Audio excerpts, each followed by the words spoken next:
Joe, I want to ask you,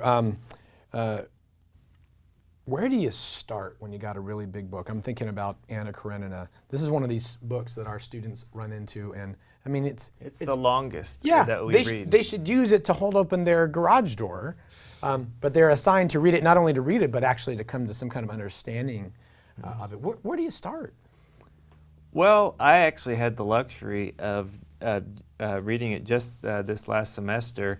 Every day after lunch, I took Anna Karenina and a cup of tea and read about 10 pages and then took a nice little nap. And that way, I mean, actually, I read it, over the course of must have been about 70 days, 10 pages a day.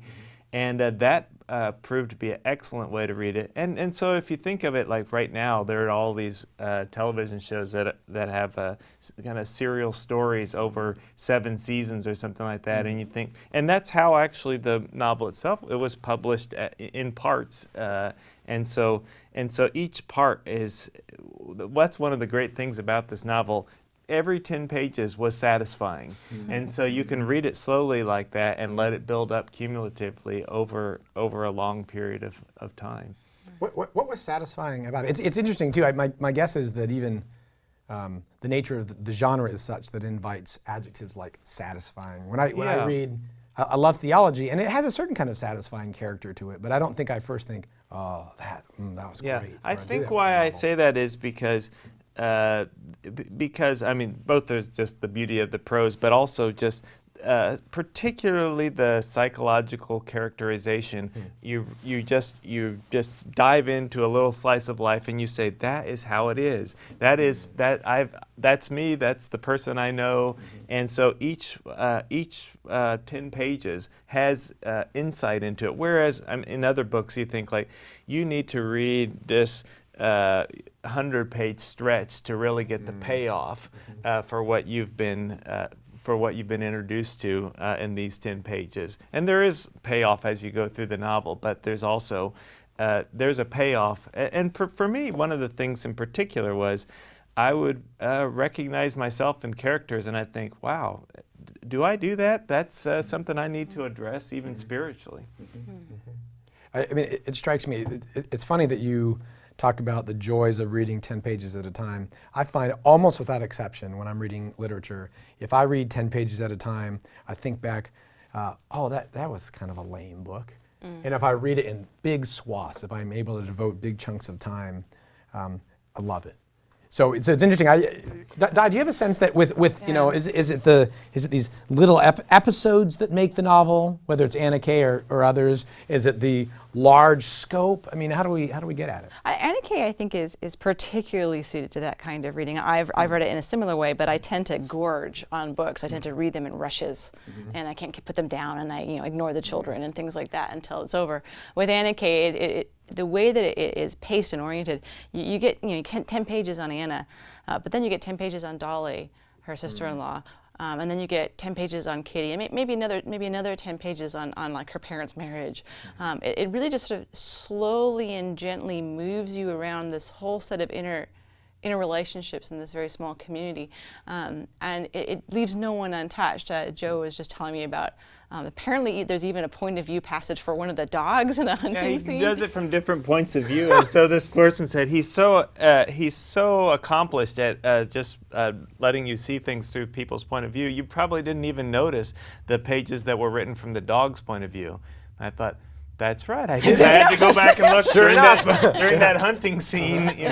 Sure enough, yeah. And you believe it. There's a sense in which the characterization is so rich without being overly lush. It doesn't assault you with too much detail. Okay. There is attention to the gestures and small irritations being evocative, as well as inner thoughts, as well as inner contradictions. The characters are often scolding themselves, actually. There's a lot of self-scolding that goes on in Anna Karenina. And watching self-blame and self-exculpation, and everyone's talking about the same things, they're talking about the same sets of relationships, but it's always from this different perspective. So it offers this really you can take about 10 pages of that, right? And that's enough to thoroughly immerse yourself into one person's hour. or half an hour when Anna's getting ready for Dolly to come and she's dressing and she's thinking about her situation. She's comparing herself to Dolly's situation. Dolly, who is a cheated upon wife, and Anna, who is the cheater, and is jealous of Dolly. That's interesting. And then she's also trying to be self-forgetful while also reflecting. And there's it's just this fascinating tempo. And then it's over and Dolly's arrived and now we're in Dolly's perspective again. How would you differentiate this from another 19th century novel that's a more classic novel of manners, something like Jane Austen's Pride and Prejudice?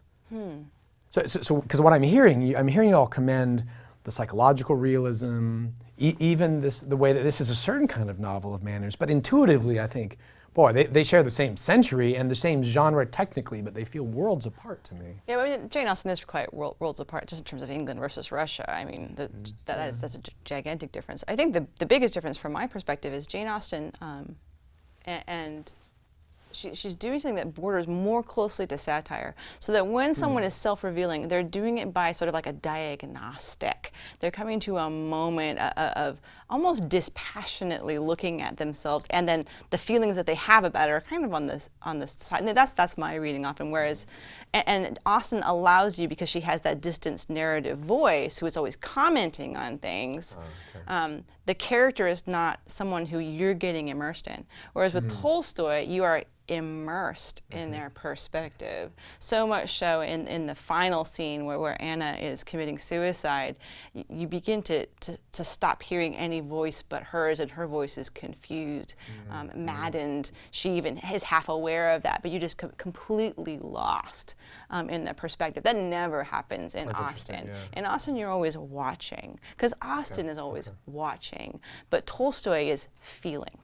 And he invites you into a feeling with, without having no sense of trying to discriminate and judge, but it's a judgment within the realm of feeling and not watching it. And so I think that's the biggest difference. I feel, at least, or I see as I'm reflecting. Mikhail Bakhtin talks about the way that the novel works, and he's talking about Dostoevsky. He says it's polyphonous, and there are many not finally reconciled or resolved voices speaking in a novel. And it strikes me that's exactly what you're talking about, is not only do you hear the voices, but you get inside the mind of the voices. Whereas with Austen, you just don't get that as much. She settles things for you, I think. Whereas I think both Tolstoy and Dostoevsky don't. Dostoevsky gives you more to settle them with. I think Tolstoy does give a lot to settle things with, but they don't do it for you. Joe, do you think, does that mean, certainly Austen comes earlier, is that a sign that she's a relatively immature voice in the development of the novel compared to the Russians, or is she just doing something so profoundly different? I think something different. That makes me want to talk about Austen and her psychological insight as well. There's a different set of issues as well, even though there's marriage and the family. Actually, Austen, not so much about the family as the pre-marriage side of things.